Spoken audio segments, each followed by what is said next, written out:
everybody. This is Text of the Matter with Misha. And I'm Egon. And today we are finally getting to what feels like a milestone, right? We're getting to Marx. I did not hit her. It's not true. It's bullshit. I did not hit her. I did not. Oh, hi, Marx. Oh, hey, Johnny, what's up? What's new with you? Well, I'm just sitting up here thinking, Milestone Marx. Yeah. Milestone Marx.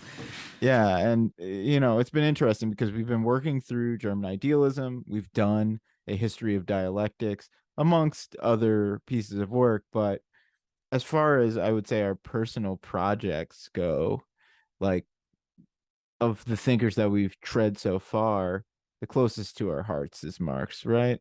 I would say absolutely. I mean, even when we branch out to more contemporary thinkers, the response is still to Marx. And, this is why we went ahead and we did Kant. If you're German, Kant. We did Hegel. Do you think Hegel fucks? Because with a lot in Marx will reference Hegel.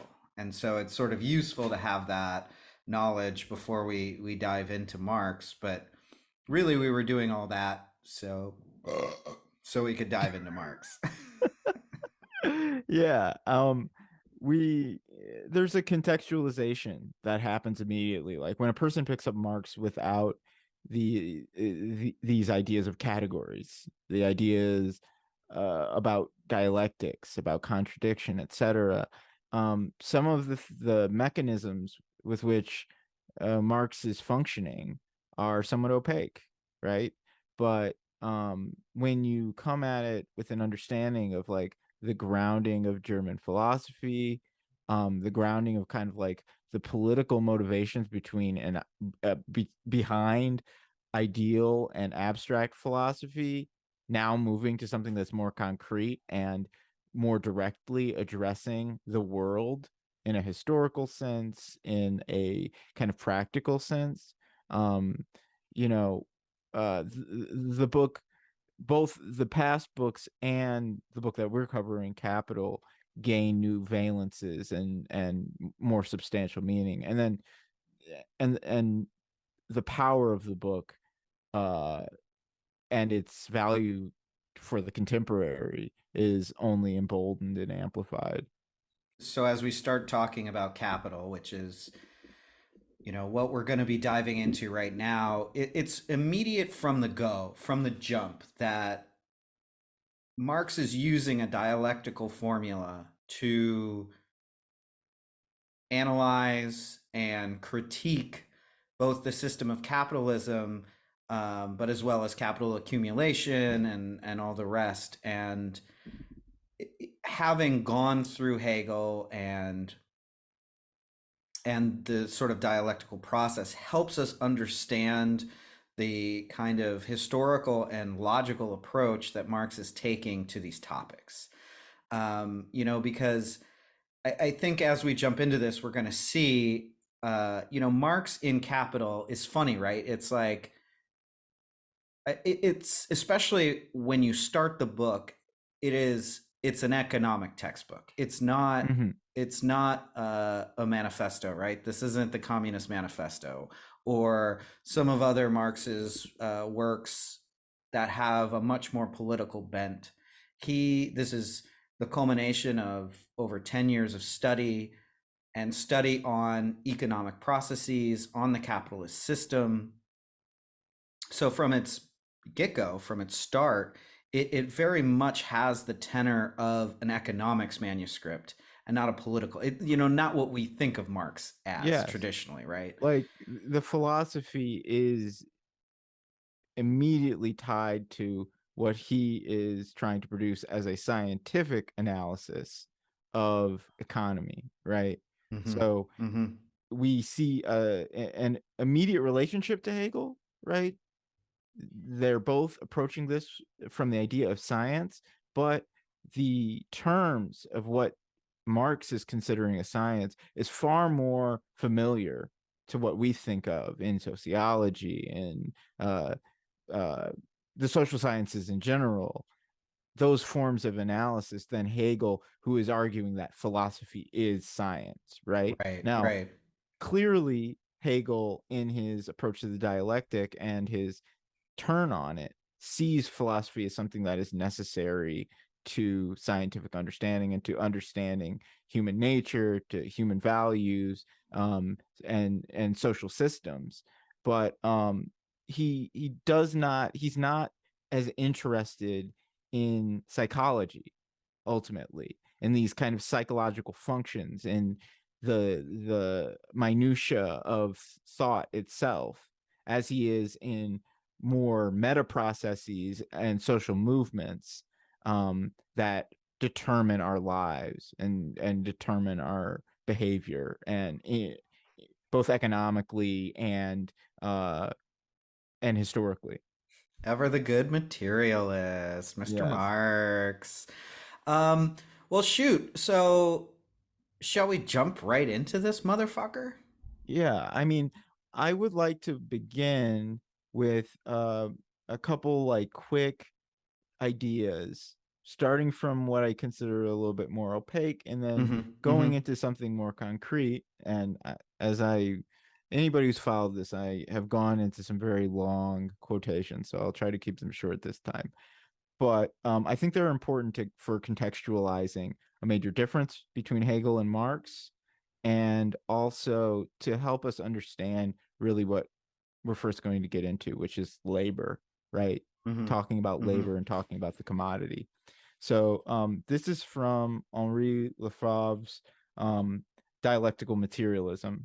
He quotes Marx. He says, "Inasmuch as he is a natural being, man is given," says the manuscript of 1940 or 1844 rather. At the starting point of his production, therefore, we find biological and material nature, with all its mystery and tragedy. Transformed yet present, this nature will constantly be appearing in the content of human life. So he begins by talking about this relationship between nature and life as this kind of transitory element, right? But Lefebvre was an existentialist and not, I would say, he was a Marxist and an existentialist. And so his concerns were more psychologistic, right, Yeah, much than the much more average in the vein Marxist. of Sartre, or what have you, right? Like, Yes, absolutely. But writing around the same time, you have Adorno, and Adorno writes on a similar subject in negative dialectics. So he says, Marx received the thesis of the primacy of practical reason from Kant and the German idealists, and he sharpened it into a challenge to change the world instead of merely interpreting it. He thus underwrote something as arch bourgeois as the program of an absolute control of nature. What is felt here is the effort to take things unlike the subject and make them like the subject, the real model of the principle of identity, which dialectical materialism disavows as such, right? mm, So again, nature returns as this major shift in the way that uh, or Adorno defines Marx as going about his thinking differently from Kant and Hegel, right? That this bourgeois energy, this bourgeois force, is to define nature and thus universality, the whole of things, and control it, dominate it, right? Where right. where Lefebvre is pointing out this immediate element of the way that labor is defined by Marx, right? Mm-hmm. Labor as man's nature within this movement from feudalism to capitalism, right? Adorno puts a more sharpened point on it, that he's defining nature as such universally, but he's only doing so understanding that that universality is somewhat false, or is almost entirely false, is immediately subject to change. And Yeah. then, oh, sorry, go Well, ahead. I just love that you're grappling on immediately, and we haven't even really started talking about the book yet, but on this expression of change, of dynamism, right? Mm-hmm. And that I think is where Marx really utilizes the dialectic in such a way, because uh, he's much more interested in the relationship between things rather than the things themselves.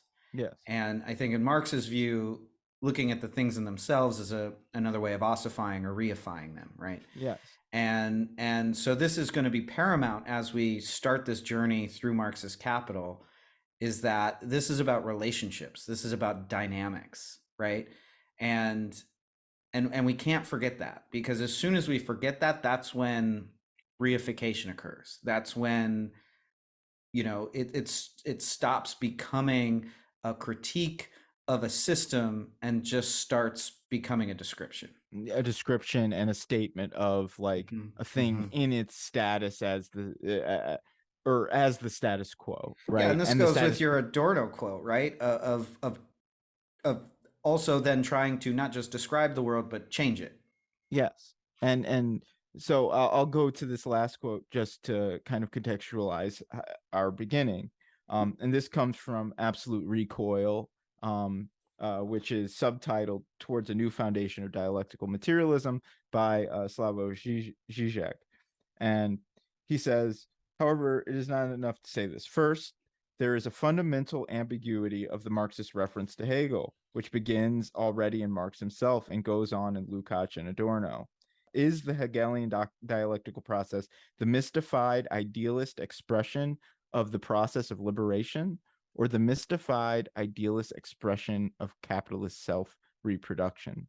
Second, Marx is not only historicizing universals, he not only analyzes how a universality is always colored by a specific historical context, he also shows how there is a specific epoch in which a universality that is formally valid for all epochs appears as such. So I think these three quotes are all driving towards a kind of central point, which is where Marx begins. In Capital, and you can tell me if you find a different beginning, but I find that the most interesting aspect is the way that he defines labor, right? And is trying to show a difference in the way that labor is imagined versus the way that it functions within the capitalist system, right?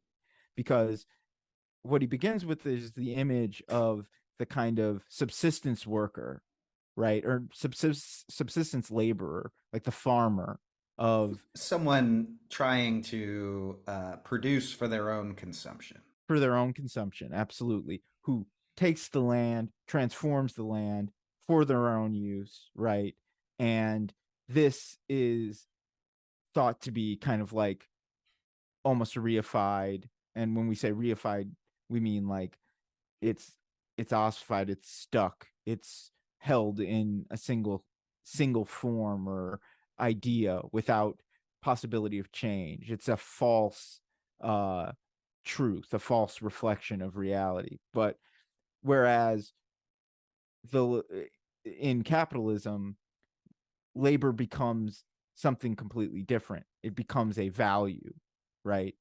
And as a value is pulled from the individual that does, into a larger process of social economy. Right. So Karl Marx, he basically starts off sort of the idea of capital with this. Well, he begins with the commodity, right? So this is the first step in taking the first step away from naturality, right? So, you know, the commodities, chapter 1.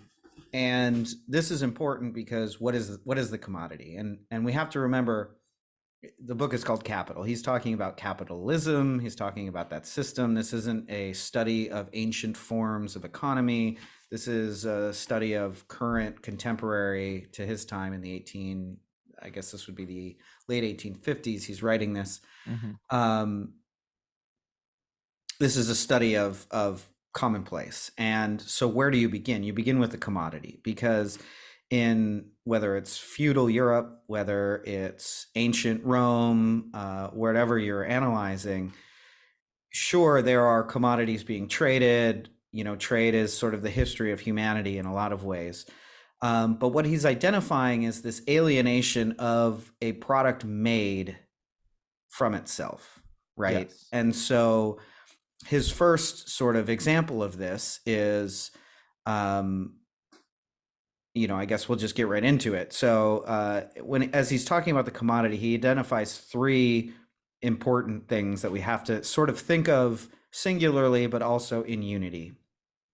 And that's a thing's use value, right? So Yes. before something's a commodity, it has a use, right? You are gardening so you can eat, so you and your family can live, and you might make a hoe to till that garden. And that hoe has a use value to you. I really should have picked a better example than a hoe. No, it's perfect. But All that hoes hoe, have use value all to you all heard of it us. here first. All hoes have use values.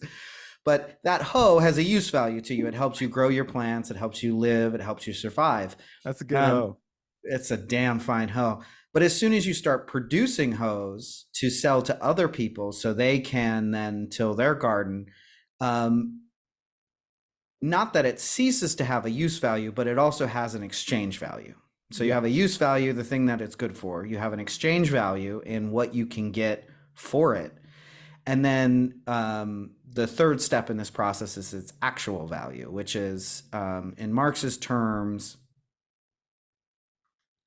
the sort of objectification, the abstraction of what he calls universal socially, what is it? Basically universal labor value. So it's the social determined time of labor it takes to make one hoe. Yes. Right. And so this is a major change, and you are making explicit what I was trying to get at first, which is that, for a long time, objects that people produce were largely thought of in terms of use value, right?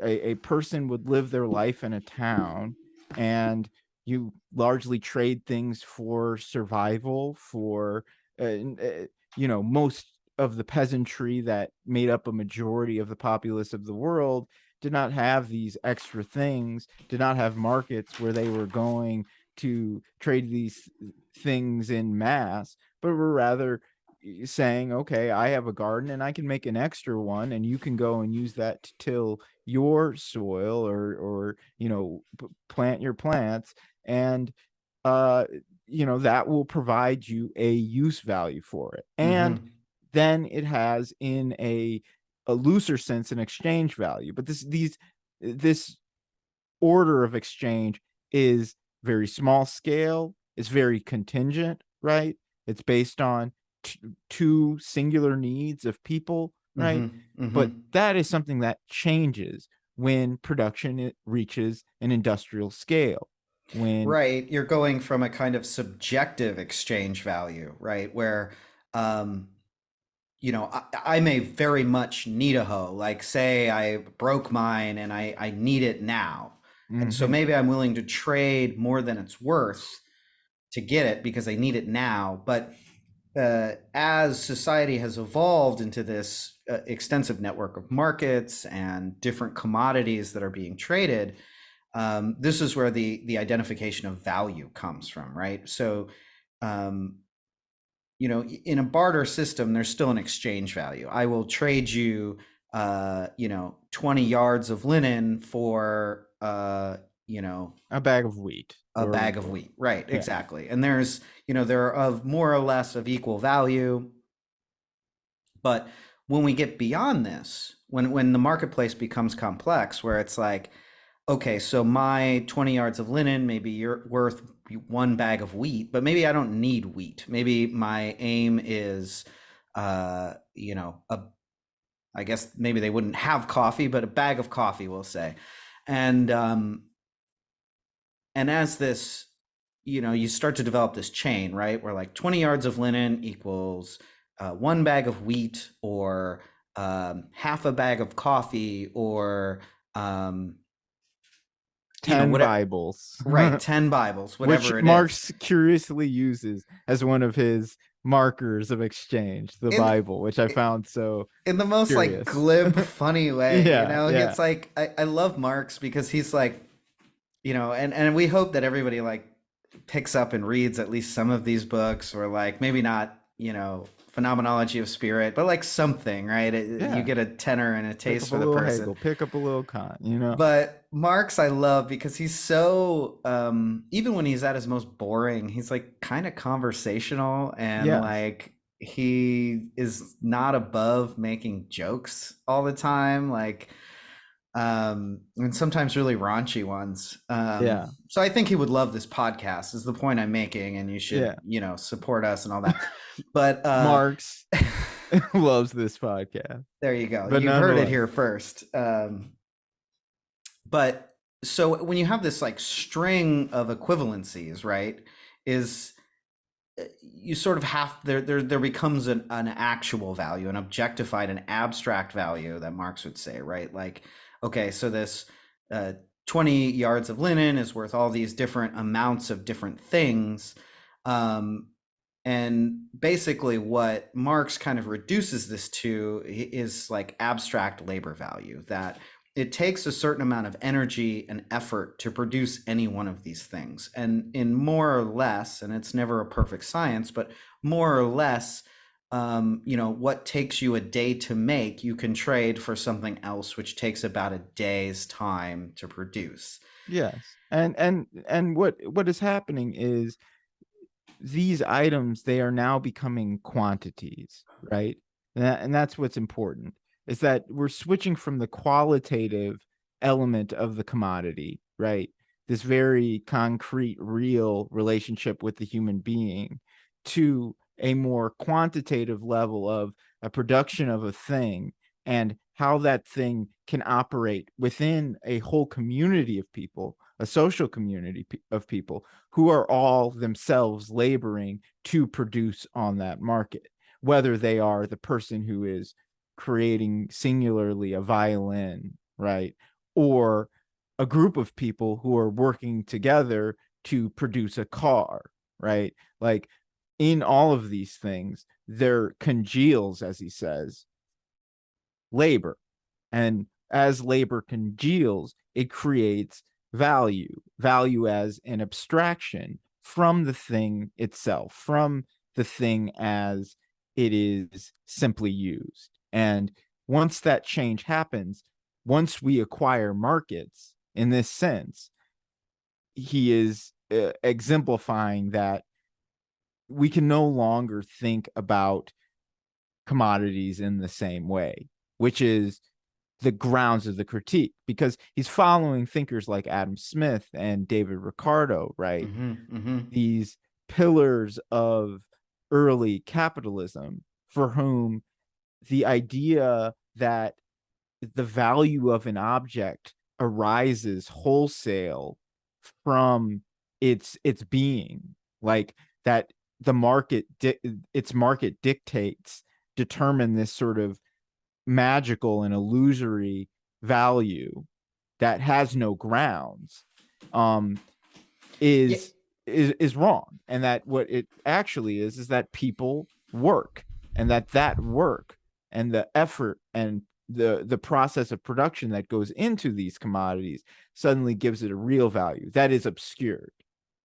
Yeah, and I think you bring up such a really good point here, because it's like, the separation of concrete labor versus abstract labor. And this is going to be kind of repeated in a lot of different topics, not just labor, but you have this concept that like my concrete labor, I spent a day building a fence to keep my livestock in, right, is very much different than the cumulative abstract labor, which is how we measure sort of what things are worth. And what he means by this is in some ways quite complicated and in some ways quite simple, which is, on its face, it sounds like, well, I took 2 days, I took a week to make these shoes, but this other cobbler only took half a week. So wouldn't my shoes be worth more than his shoes?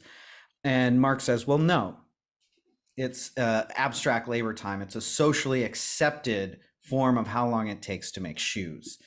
And this is important to mention because what's happening is labor is becoming abstracted. It's becoming abstracted from these specific shoes. It's becoming abstracted from my specific amount of hours worked, but it's become something that that is a social relation, that socially we are willing to expend this much for a pair of shoes. Doesn't matter if it took you a week or a half a week, we expect it to take you about a half a week's worth of value.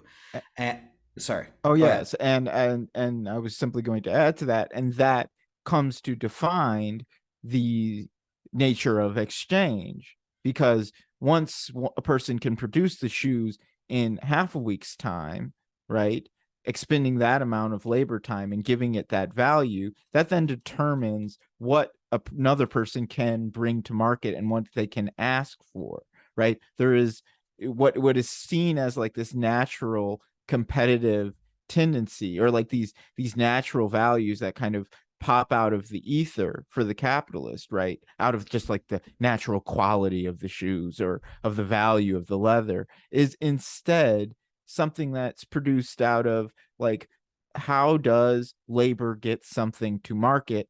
How can it do it cost efficiently? How can it do it quickly? And in that regard, how then does it determine the abstract perception around this concept of a commodity of the shoe itself, right? Yeah, exactly. And this is why Marx is so into technology. And one of the interesting things about Marx, because he recognizes right away, like, okay, we developed a new loom. Now it takes half as much time and maybe half as many people to create 20 yards of linen. Well, that affects how much that linen is worth because it takes less time and less people. So for the capitalists, it's much easier to make that linen. So it's not worth as much to someone else, nor is it worth as much to you. And this is just it seems maybe common sense, right? But it seems like common sense because of Karl Marx. And Yes. I think Karl Marx gets a lot of shit from economists when really like a lot of what economists do is still based Oh yeah. on fucking capital. They don't agree with his conclusion, but Ex- all of every critique that he presented to the way they were thinking about things has just been synthesized into economic parlance. So one of the ways in which Marx kind of underwrites contemporary economics in a very fascinating way is in his differentiation between relative value and equivalent value, right? So we can roughly think of relative value as what we have been talking about, which is this series of relationships that forms within a market, between people, within a community, where various commodities are given exchange value contingently through specific and singular relation. One person exchanges the linen for the wheat for the Bible, and so on. Whereas equivalent value is this more objective thing for him. Equivalent value is when two different commodities have the same amount of congealed labor behind them, right? The idea of the commodity then within Marx's context loses this sort of mystified element, right? And we'll get into it later more when we talk about fetishism, but this mystified element that the reason why the wheat is worth the same thing as the Bible or as the 20 yards of linen is a product of the qualities of the linen itself. That linen has this substantially less value, so it's only worth one Bible, when maybe there's a percentage of linen in the Bible itself in its binding or whatever that is grossly overvalued and compared to how cheap the 20 yards of linen are themselves, right? For instance. And so this idea that labor is essential to the management, understanding, and thinking of how our commodities function is something that's entirely new, and that is within even those who reject Marx entirely. Yeah, and I mean, it's interesting how he traces this too, right? Because he mentions Aristotle, and Aristotle has an idea, both in the Republic, but also the his one of his works on ethics. This idea that commodities must be commensurable with one another, right? They must have some equal footing, otherwise they couldn't be traded, right? They couldn't be equalized, right? And for Marx, Marx is like, Aristotle was never able to figure out what this mysterious third element is, and Marx deduces that, in Aristotle's time, the Greeks used slave labor for the production of a lot of their goods. And so what he couldn't see is that the commensurability of commodities is the fact that there is labor time invested into them. And that's what makes them things that can be equated with one another. And I think this is like super important to understand that Marx isn't the first one to say that labor time is what makes commodities tradable, or that they can stand on the same footing. But he's the first one to suggest that it is the sort of socially acceptable labor time, what this abstract congealed labor time, as he calls it, that makes commodities commensurable. That in a marketplace, outside of barter, what we're exchanging isn't necessarily, wheat for linen, but labor time for labor time. That labor time has been invested in these objects, and so therefore they have an equal, their lowest common denominator, if you will, is this labor time. And that's why things that have nothing in common, say, food and tools or something, can be traded for one another, because they still are reducible to this one common element, which is the fact that labor time has been invested in them. Certainly. And so Marx kind of outlines this process, right? This process of the commodity being exchanged in series, which forms a sort of totality. But he determines that there is necessarily this other element that's required now that value has been abstracted beyond its use value, beyond its exchange value, and in rejection in many ways in the capitalist system of its real value, right? And that it requires a sort of medium, right? And that comes in the form of coinage, of gold, right? Yeah, and I love this because he treads this ground super carefully, right? He initially, when he introduced something like gold, or basically he calls it a commodity whose use value is to stand in for the exchange of other things, right? Like, Yes. he makes these stupid lists in Capital where it's like 20 yards of linen equals one coat equals 4 gallons of brandy equals one Bible, Yes. equals, and so all these things can equal each other. But in order for this to make sense, because maybe you have linen and you don't want a coat, you want a Bible or whatever it is, you don't want to have to trade your linen for a coat so you can then trade that for a Bible. There needs to be a third thing, a mysterious third thing that can stand in place. And he's very smart to be like, well, that is the use value of something like gold or silver. It can not only can it maintain its purity, so you can turn it into a coin, but then the quantity of that coin can determine value, right? So a coin weighing this much or containing this much gold is worth more than a coin that is less heavy or contains less gold. And so it has this use value that matches it as a commodity of exchange. But of course, as time goes on, you have this transformation of gold as a use value, as an exchangeable token, to one that becomes an expression of value. And Yes. Sorry. no, go ahead, Continue go on. ahead. I was simply going to say, and though he doesn't outline it entirely in an explicit way, right? He's referencing a time where gold, silver, precious metals, jewels, etc., are ascribed a value in a very abstract way, largely out of scarcity, but also out of certain functionality, but also out of aesthetics, right? Like Mm-hmm. out of their beauty and out of the kind of things that they're used to produce, right? And oh, sorry. Well, and I would say, I mean, I think that's an important component of it. They're like aesthetic qualities, but really, like, the use value of a material like gold is that it can be used as coins, right? Yes. Like, you couldn't use, I mean, like, he mentions historically, like, different societies have used, like, shells, for instance, Hmm. as a coin, as a money, a trading token.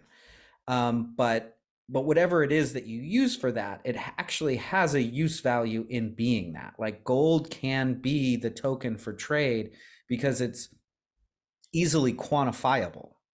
And what's so fascinating about it is that he very in a very detailed and delicate way kind of outlines the shift of the Hmm. coin Hmm. as like this material object, right? Where the coin is weighed and therefore in relation to the totality, let's say gold, or let's return to this idea of the gold standard, right? Where a state would define its money by the value of gold. Silver is X percentage, a coin of silver or a weight of silver is X percentage, it's equivalent weight in gold, and the same for bronze and copper and so on, right?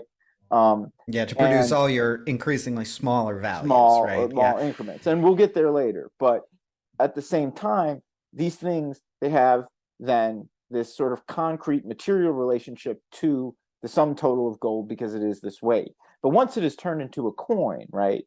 You could have the coin as a representation because it's not only this material as it weighs, but that gold it may degrade, it may lose, it flake off, and Yeah, and he there has is it. this wonderful description of just by being in exchange, and any coin that's used a lot is going to inevitably lose weight. And when you're dealing with such small weights, losing a little bit of weight matters, where all of a sudden your gold coin isn't worth what it's supposed to worth because some of the gold has fallen off. Yes, so you have certain society, certain times in the history of society. Largely, he's looking at like European and Asiatic Hmm. society. Hmm. Um, that this loss would mean it's removed from circulation, but there is a period of time, it's kind of interstitial time, where its actual weight, its actual Hmm. material Hmm.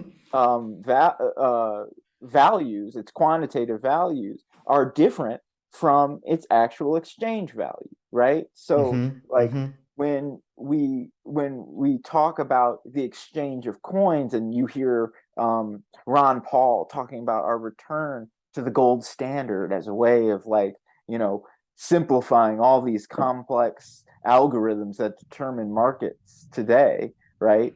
Um, Marx is signaling the impossibility of that because even in the time of the gold standard, the gold coin had already been abstracted from its material value. Though the coin is purported to weigh X amount so that it can equal X amount of total gold in circulation for a state, it is at the same time less than that or more than that. Maybe there's a mismade coin or something like that, and it is different from its actual exchange value, which is entirely representational and abstract.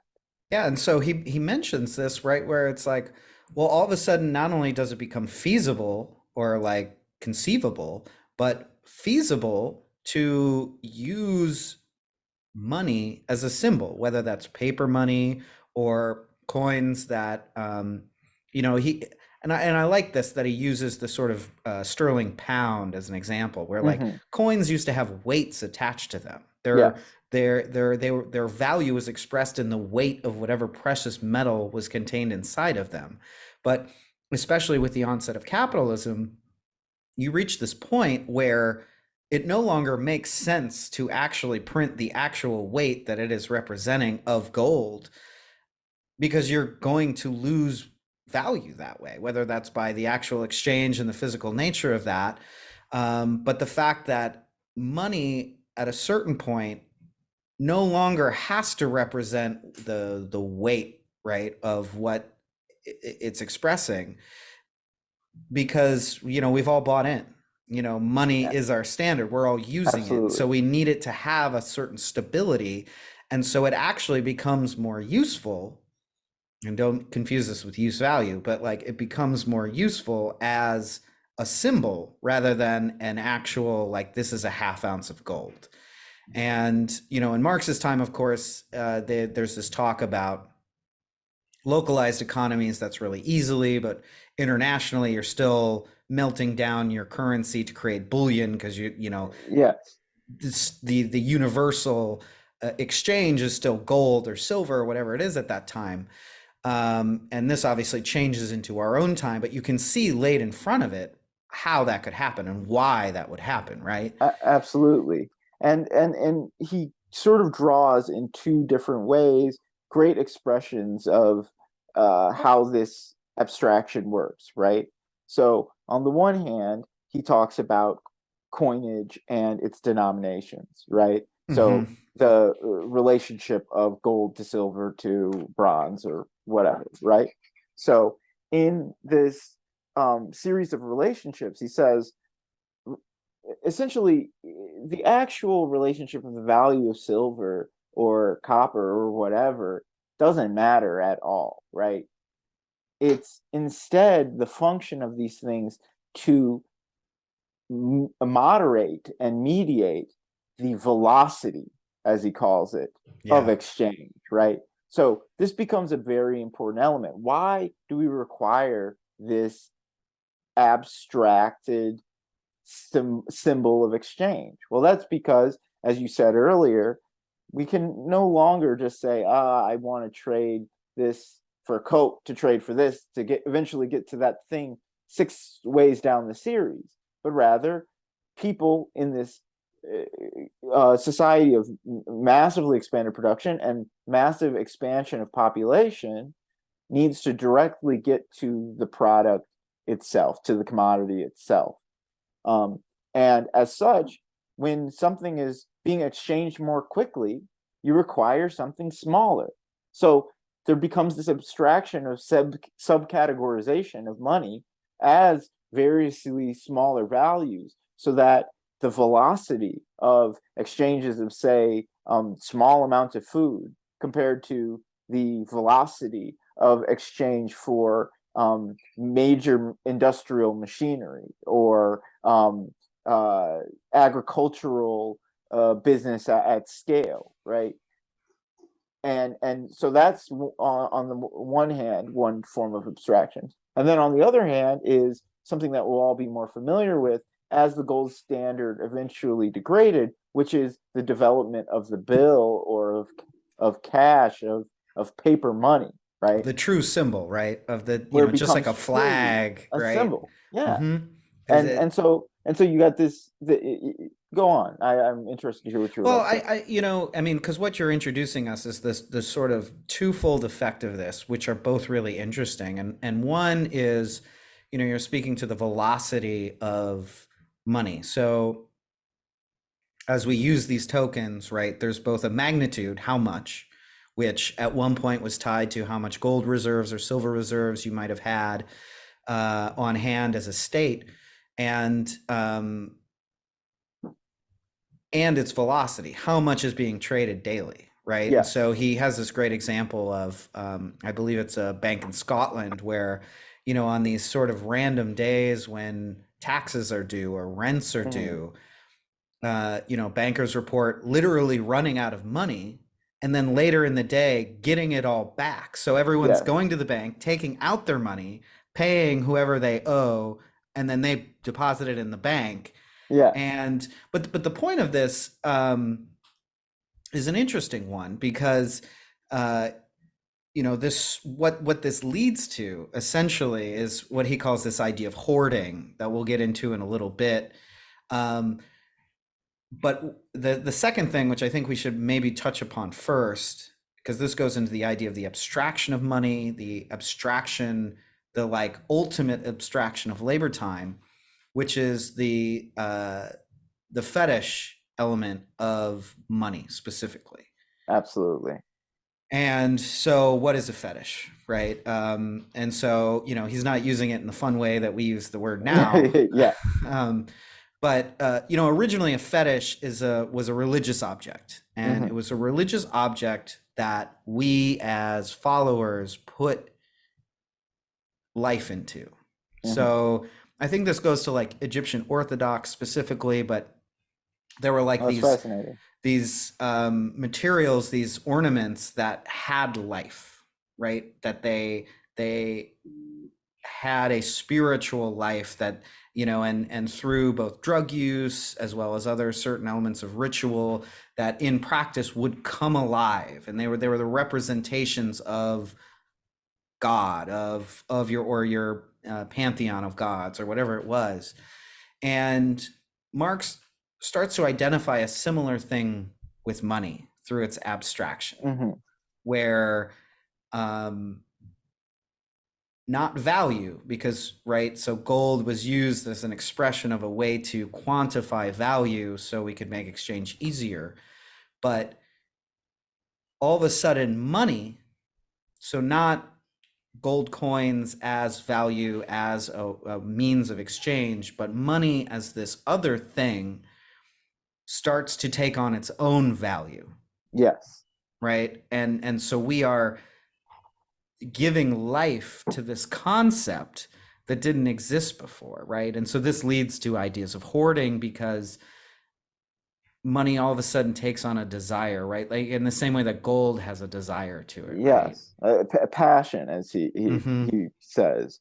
And one of the primary functions of fetishism and the problems in which the way that it's used in this sort of mercantilist economy and early capitalist economism is that it renders labor inert, right? Like it imagines that value arises out of commodities ready-made.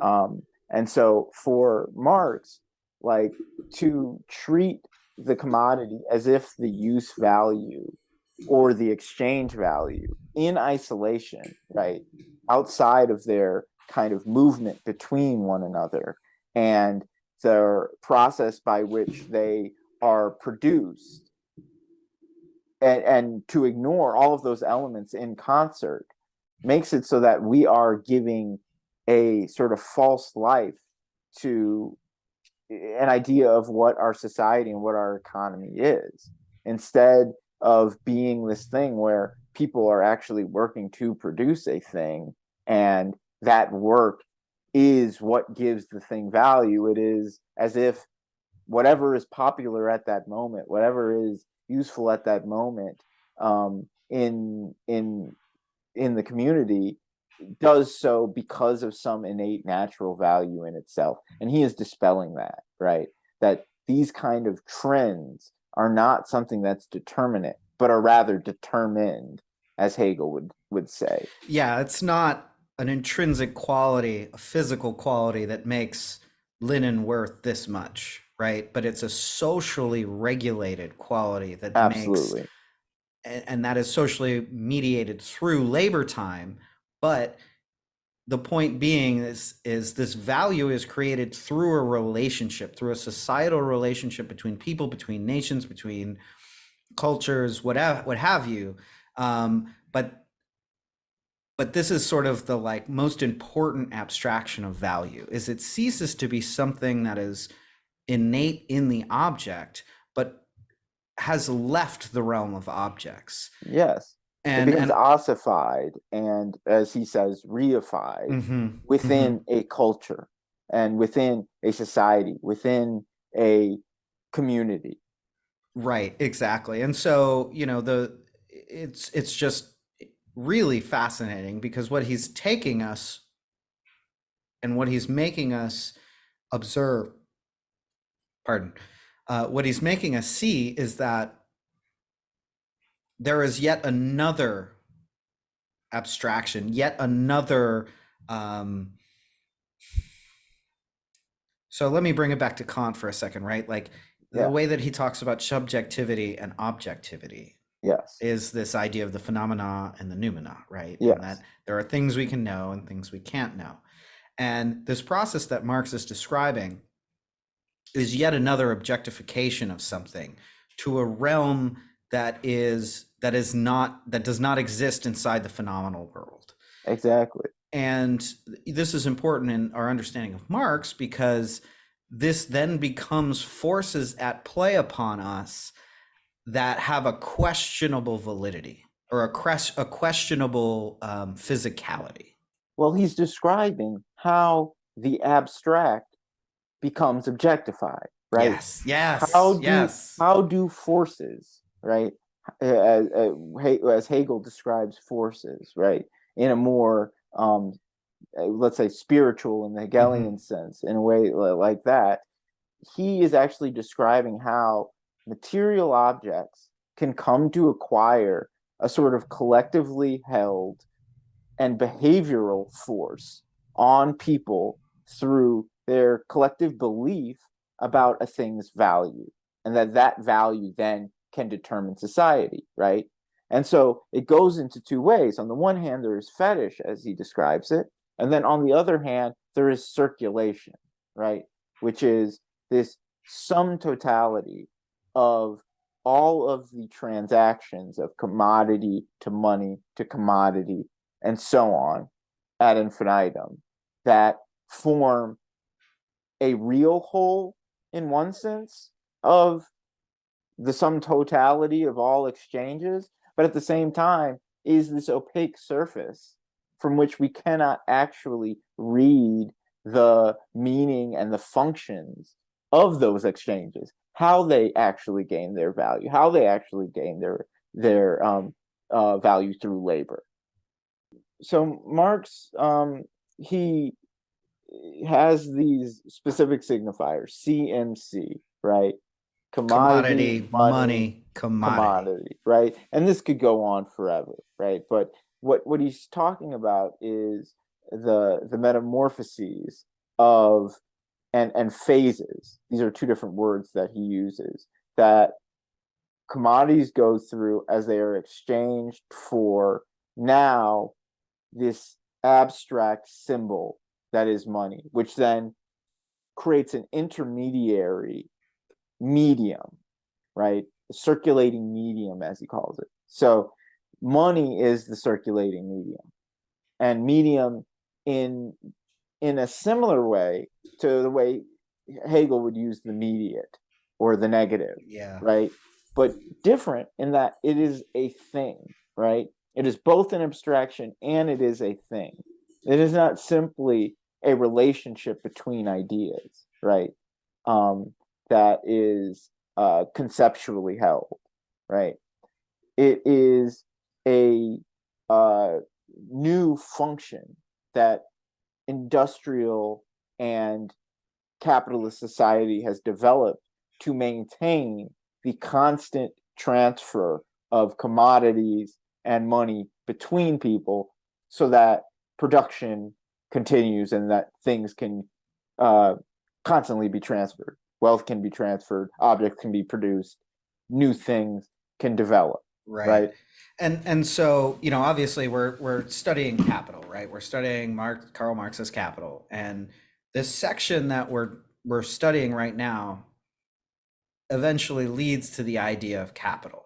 So we haven't gotten to what capital is yet or how it functions. But what you see through this process is the urge which will become capital. And this is the urge to hoard as Karl Marx calls it. But what he identifies through this fetishization of money is that money has, like all of these things we've talked about, whether it's use value, whether it's exchange value, whether it's value itself, it has a duality, right? So it has a unity, but inside of it is a duality. And this is partially where where dialectical materialism comes from, because he's thinking about all of these relationships dialectically. And one of the main points of this is, so we brought up gold, and gold kind of becomes the first standard bearer of what is money. But at a certain point, money just becomes money. It becomes banknotes or coins or however you want to tabulate this.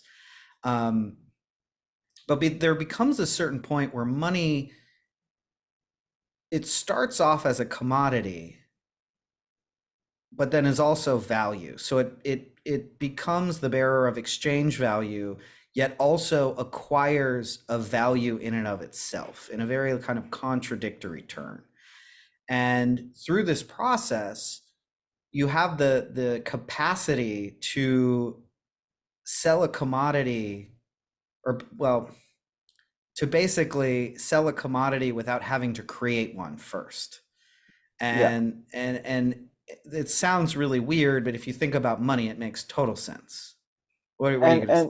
And also he talks about the idea of bringing the commodity to market as crystallizing, and this returns to fetish, the value of the commodity. So let's say I develop a brand new form of technology.